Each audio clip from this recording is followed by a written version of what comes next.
नमस्कार, मी संदीप देसाई. गावाकडच्या बातम्यांमध्ये आपल्या सर्वांचं स्वागत. सुरुवातीला बातमी पाहणार आहोत अमरावतीची, कारण अमरावतीच्या धामणगाव रेल्वे तालुक्यामध्ये एका 11 वर्षांच्या मुलाचा नरबळी देण्याचा प्रयत्न केल्याची धक्कादायक माहिती समोर आली आहे. प्रथमेश सगणे असं या मुलाचं नाव आहे. प्रथमेशच्या अंगावर ब्लेडने वार करण्यात आलेले आहेत. हे वार अंधश्रद्धेतून करण्यात आल्याचं पोलीस तपासामध्ये निष्पन्न झालंय. नरबळीच्या उद्देशाने प्रथमेशच्या गळ्यावर ब्लेडने वार केल्याचं आरोपींनी कबूल केलंय. सुरेंद्र मराठे आणि निलेश उके या 2 आरोपींना पोलिसांनी अटक केले. पिंपळगुठा गावातल्या संत शंकर महाराज या शाळेमध्ये प्रथमेश 5वीच्या वर्गामध्ये शिकतोय आणि याच शाळेतल्या संचलित असलेल्या वसतिगृहामध्ये तो राहत होता. सुरेंद्र मराठे हा या वसतिगृहामध्ये स्वयंपाकी म्हणून काम करतोय. त्याने अघोरी कृत्याची पुस्तकं वाचून हे कृत्य केल्याचं समोर आलंय. आरोपींवर महाराष्ट्र नरबळी कायदा आणि अंधश्रद्धा प्रतिबंध कायद्याच्या कलम 3 त्याचबरोबर अनुसूचित जाती जमाती अत्याचार प्रतिबंध कायद्यान्वये गुन्हा नोंदवण्यात आलेला आहे.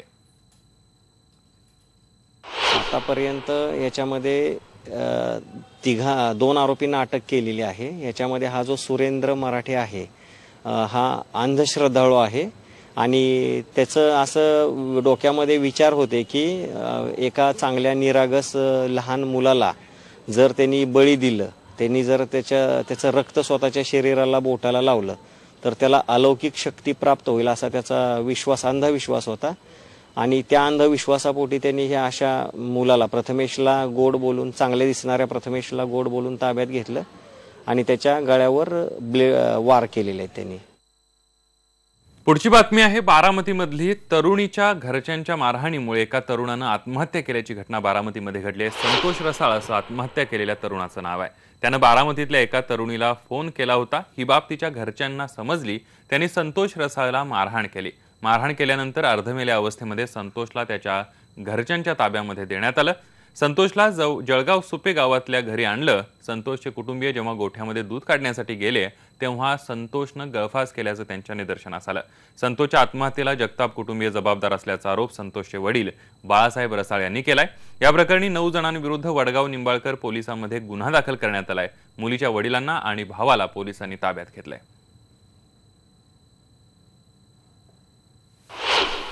त्याच्या पुढे मग ती आम्ही हातापाया पडून ती म्हणली आता एवढी बार मारलं, आता लय मारलंय, परत असं काय केलं, पोरांनी फोन केलं काय तर त्याला जीव मारवा. आम्ही पोरं आम्ही घरी घेऊन गेलो. घरी घेऊन गेल्यावर तिथं आम्ही 10 फेरा काढल्या. 9 9:30च्या दरम्यान जात आले तर म्हणलं 10 काढून घ्यावं आणि दवाखान्यात न्यावं. आम्ही इकडे 10ला नादावलो आणि तो जाऊन झाला. यानंतर पुढची बातमी आहे नंदुरबारमधली. नंदुरबार शहरामध्ये एसटी प्रवाशांना कालपासून एका वेगळ्याच समस्येला सामोरं जावं लागतंय. एसटी बसेससाठी डेपोमध्ये डिझेलच उपलब्ध नाहीये आणि हो, प्रशासनाकडे पैसे नाही वगैरे असं काही नाही आहे. फक्त पैसे आहेत पण ते भरलेले नाही आहेत. का तर लागून सुट्ट्या असल्यामुळे म्हणे पैसे भरले नाही आहेत आणि त्यामुळे धुळे आगारातून डिझेल पुरवठा होत नाहीये. यामुळे शेकडो प्रवाशांना तासनतास ताटकळत उभा राहावं लागतंय. यावर डेपोचे कर्मचारी एक वेगळीच शक्कल लढवत आहेत. लांब पल्ल्याच्या एसटींमध्ये जरा जास्त डिझेल असतं ते काढून इतर एसटींमध्ये ते भरलं जातंय.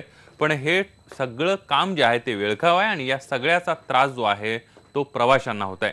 फक्त 4 तासांमध्ये मागच्या एसटीच्या 55 फेऱ्या रद्द कराव्या लागल्यात.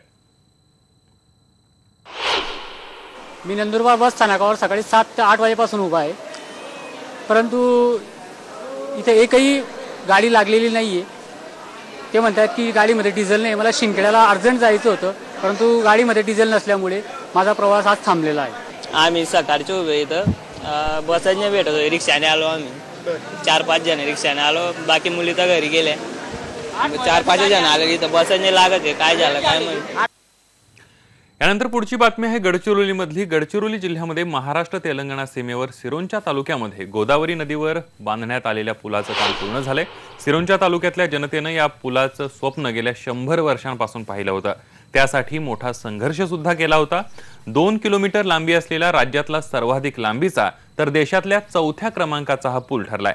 या पुलामुळे गडचिरोली तालुक्यातल्या सर्वाधिक दुर्गम प्रदेश आता थेट हैदराबादच्या संपर्कात आलाय. माजी गृहमंत्री RR पाटील यांच्या विशेष प्रयत्नातून 350 कोटी रुपये खर्च करून हा पूल बांधण्यात आलाय. या पुलामुळे 3 राज्यांच्या उपेक्षित भागांच्या विकासाला मदत होणार आहे. तर हजारो नागरिकांचा नावेतला जीव घेणा प्रवास थांबणार आहे.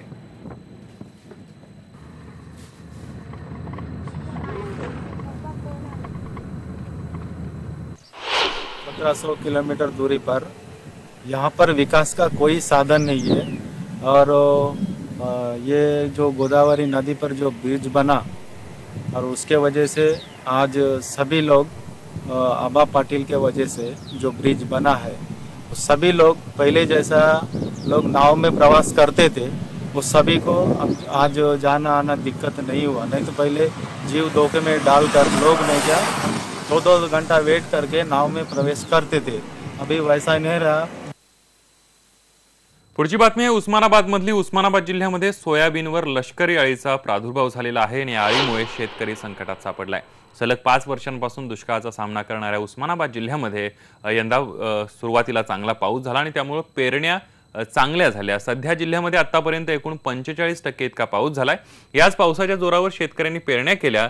सोयाबीन, तूर, उडीद, मुगाची मोठ्या प्रमाणावर पेरणी करण्यात आली। मात्र पावसानं थोडी काही दिवसांपासून पाठ फिरवल्यामुळे शेतकरी चिंतेत आहे आणि सततच्या हवामान बदलामुळे मोठ्या प्रमाणावर पिकांना धोका निर्माण झालाय। लष्करी अळीचं मोठं संकट शेतकऱ्यांसमोर उभं राहिलंय। 5 वर्षाच्या दुष्काळानंतर उस्मानाबाद जिल्ह्यात पावसानं हजेरी लावलेली आहे। 5 वर्ष पूर्ण दुष्काळ होता, रानं कोरडी होती। मात्र आता जी उस्मानाबाद जिल्ह्यातली परिस्थिती बघितली तर सगळीकडे हिरवळ दिसतेय।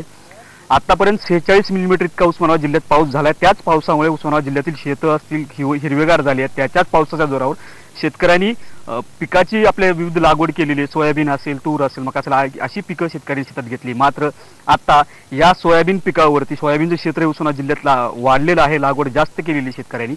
आता या सोयाबीनच्या पिकावरती एक लष्करी अळीचा प्रादुर्भाव दिसत आहे आणि ह्याचाच फटका कुठेतरी शेतकऱ्यांना दिसत आहे। सोयाबीनचं पीक आलेलं आहे, ह्या लष्करी अळीमुळे ह्या पिकाचा जो उतार असतो, जे येणारं पीक असतं ते उतार कमी पडतो, त्याचं नुकसान कुठेतरी शेतकऱ्यांना होते। 5 वर्ष दुष्काळ त्याच्यामुळे पेरणी झाल्या, दुबार तिबार असं अनेक संकट शेतकऱ्यांना सामना करावा लागला। आता कुठेतरी हिरवळ दिसत होती, मात्र लष्करी अळीनं आता याचा प्रादुर्भावाने हे सोयाबीनचं जे पीक आहे ते धोक्यात आलेलं आहे। आपल्यासोबत काही शेतकरी आहेत, आपण त्यांना विचारूया, काय परिस्थिती होती 5 वर्ष आता तुम्ही पेरलंय शेतात, काय पेरलंय आणि काय सध्या त्याचा सामना? नाही, 5 वर्षापूर्वी या ठिकाणी मोठा दुष्काळ पडला होता, पिकं कोणतीच नव्हती, रब्बीमध्ये नव्हती ना खरीपामध्ये नव्हती। पण आता पाऊस चांगला झाला उस्मानाबाद जिल्ह्यामध्ये, परिसरामध्ये, आणि सगळ्याच लोकांनी या ठिकाणी सोयाबीनचा जास्त पेरा केलेला आहे। आता सोयाबीन टप्प्यात आलेल्या फुलाच्या, काही शेंगाच्या, परंतु त्याच्या अगोदर काय झालेलं आहे की लष्करी अळी, उंटअळी, हिरव्या अळ्या त्या पानावर पडलेल्या आहेत।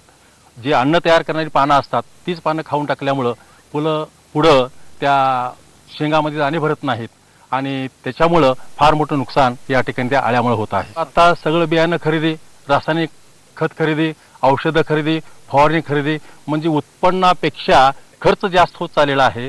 त्याच्यामुळं ही शेती आता जरी हिरवीगार होत असली तरी उत्पन्नापेक्षा खर्च जास्त आहे, म्हणून या ठिकाणी शेतकऱ्यांना हे परवडत नाही। दिसतेच हिरवगार, पण शेतीच्या पाठीमागे असणारा जो खर्च आहे तो फार मोठा आहे। म्हणून या सगळ्या गोष्टीमुळे ही शेती जरी हिरवी दिसत असली तरी आळीमुळं, या खर्चामुळं ही तोट्याची होत चाललेली आहे। पुढे बघितलं आणि दिसते आता जर हिरवीगार दिसत असली, मात्र आता उत्पन्न खर्च पाहता, ही सध्याची परिस्थिती पाहता ही शेती कुठेतरी परवडण्यास झाली सांगतात। पाऊस जरी 46% झाला असला तर अद्यापर्यंत उस्मानाबाद जिल्ह्यात धरणं असतील किंवा तलाव असतील हे सगळी कोरडं टाक आहेत। शेतकरी इकडे दुसरीकडे पावसाची प्रतीक्षा करतात, तर दुसरीकडे ज्या पावसात हे पिकं लावले ते सुद्धा नुकसानीत कुठे जाताना दिसतात। गणेश कदमसह बालाजी निर्भर, IBN लोकमत, उस्मानाबाद। गावाकडच्या बातम्यांमध्ये इतरही घडामोडी पाहणार आहोत, एक छोटासा ब्रेक घेऊया। पहा फक्त IBN लोकमत।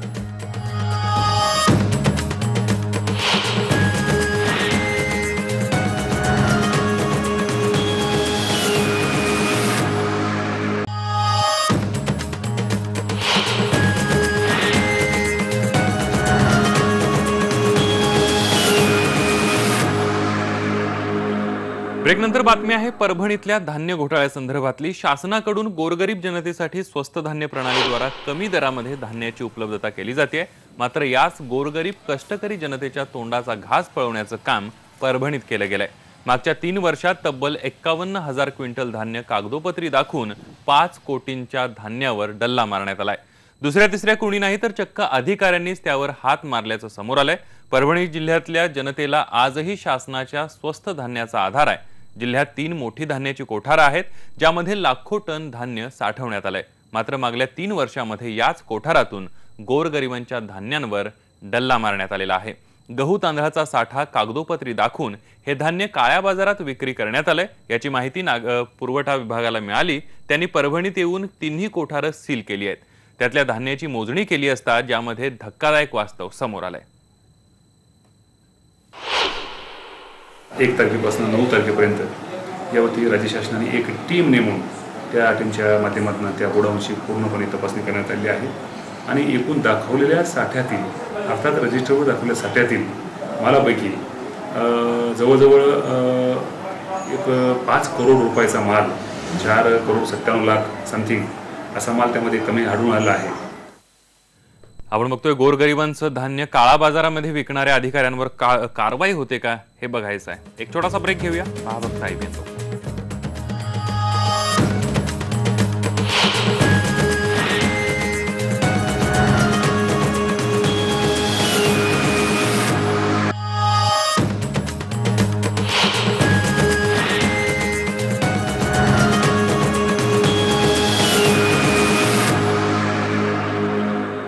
ब्रेकनंतर बातमी आहे नाशिक जिल्ह्यातली। 15 ऑगस्टला काश्यपी धरणग्रस्तांनी केलेल्या आंदोलनानं प्रशासन चांगलंच हादरलंय। गेल्या 25 वर्षांपासून आपल्या मागण्यांसाठी 4 गावातील ग्रामस्थ लढा देत आहेत। या धरणासाठी 4 गावातील शेतकऱ्यांची जमीन संपादित करण्यात आली आहे, पण त्याचा मोबदला न मिळाल्यानं अखेर आदिवासी शेतकऱ्यांनी थेट धरणाच्या पाण्यात जलसमाधी घेण्यासाठी उड्या घेतल्या। पोलिसांचा मोठा बंदोबस्तही या संतप्त आंदोलकांना रोखण्यात अपयशी ठरला। विशेष म्हणजे या धरणग्रस्तांना देय असलेली रक्कम सरकारी तिजोरीत अनेक वर्षांपासून पडून आहे। खाऱ्याची पाडी धोंडेगाव या गावातील शेतकऱ्यांनी आमचा मोबदला आम्हाला द्या, नाहीतर जलसमाधी घेऊ हा इशारा प्रशासनाला 8 दिवसांपूर्वी दिला होता, पण कोणताही दिलासा न मिळाल्यानं या धरणाच्या पात्रामध्ये शेतकऱ्यांनी उड्या टाकल्या आणि या आंदोलनानं हिंसक वळण घेतलं। आंदोलकांचं संतप्त रूप पाहून या अधिकाऱ्यांनी गाडीत बसून जाण्याचा निर्णय तर घेतला, पण आंदोलकांनी चक्क त्यांचा मार्ग जो आहे तो रोखून धरला। टायरमधील हवा सोडली, गाडीवर दगडफेक केली आणि अधिकाऱ्यांसह ही गाडीच उचलण्याचाही प्रयत्न केला। अखेर बळाचा वापर पोलिसांना करावा लागला। खरं तर या शेतकऱ्यांच्या मागण्या योग्य आहेत, पण सरकारी लालफितीचा कारभार आणि वर्षानुवर्ष यांचा राजकारण्यांनी केलेल्या वापराचा हे शेतकरी बळी ठरलेत। आता येत्या 15 दिवसात परतावा देण्याचं अधिकाऱ्यांनी या आंदोलकांना आश्वासन दिलंय।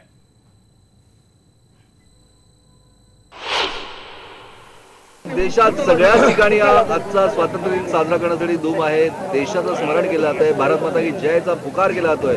पण नाशिक जिल्ह्यातल्या काश्यपी धरणाच्या या ठिकाणी मात्र जमलेले हे सगळे गावकरी हे सगळे आपल्या देशाचा जय जयकार करत नाहीये। हे सगळे हताश आहेत, निराश आहेत, शासनाचा धिक्कार करताय। त्याचं कारण असं आहे की काश्यपी धरणाच्या माथ्यावर आपण आता आपण इथे आहोत आणि या 4 गावातल्या शेतकऱ्यांची जमीन संपादित झाली।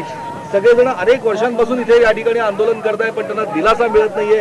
काय सांगाल तुम्ही, किती वर्ष झाले तुमचं आंदोलन चालू, आणखीन काय मागण्या आहे? आमच्या मागण्या अशा आहे की 1992 सालापासून आमच्या जमिनी अक्वायर केल्या शासनानं। नाशिक महानगरपालिका इरिगेशन खात्याने आमच्या जमिनी अक्वायर केल्या, आतापर्यंत आम्हाला जमिनीचा मोबदला मिळाला नाही। हो, पुनर्वसनाच्या मागण्या होत्या, ज्या अटी शेती होत्या, जो करारनामा केला होता नाशिक महानगरपालिका पाटबंधारे खाते 1994 रोजी जो करारनामा केला होता, ते महाराष्ट्र शासनाने आजपर्यंत महानगरपालिका आणि पाटबंधारे खात्याने त्या करारनाम्याचे आजपर्यंत पूर्तता केली नाही। करारनाम्याची पूर्तता केली नाहीये। ज्यावेळेस एखाद्या धरणामध्ये जमीन संपादित होते त्यावेळेस त्या प्रकल्पग्रस्तांना नोकरी सुद्धा एक व्यक्तीला नोकरी देणार आहे असं त्यांनी आश्वासन दिलं, पण आमचे लोक अशिक्षित होते। पहिलं त्यांना कळत नव्हतं, फक्त त्यांनी सांगायचं आम्ही तुमची मुलं लावणार आहे, पण त्याचं प्रत्यक्ष काहीच केलेलं नाही। जे आहेत ते अजूनही तसेच पडून आहे। 18 कोटी रुपये येऊन पडलेले आहेत, पण ते का देत नाही? तर काहींचं म्हणणं असं की त्याला बँक गॅरंटी नाहीये। अरे कुठली बँक गॅरंटी? काय आदिवासींचे पैसे काल तुम्ही अजून देत नाहीये। दुसरी गोष्ट महत्वाची, आम्हाला नोकरी देत नाही आमच्या पोरांना। आजही आमचे सगळे पोरं तसेच बाकी आहेत। मुलं बाहेर ते उघड्यावर आलेले आहेत, रस्त्यावर उतरले आम्ही आज उत्पन्नाचं कोणतंही साधन नाही। उत्पन्नाचं कोणतेही साधन नाहीये। 4 गावातले शेतकरी 100% आदिवासी असलेले हे 4 गावं काश्यपी धरणासाठी या जमिनी यांच्या सगळ्या संपादित झाल्या। 25 वर्ष काश्यपी धरण पूर्ण होऊन झाले। खरं या धरणामुळे नाशिकची तहान भागली जाते, पण या धरणाचा उपयोग इथल्या स्थानिक गावकऱ्यांना नक्कीच होत नाही। ज्यांच्या जमिनी गेल्या त्यांना सुद्धा इथलं पाणी मिळत नाही। 18 कोटी रुपये सरकारकडे यांचे येऊन पडलेले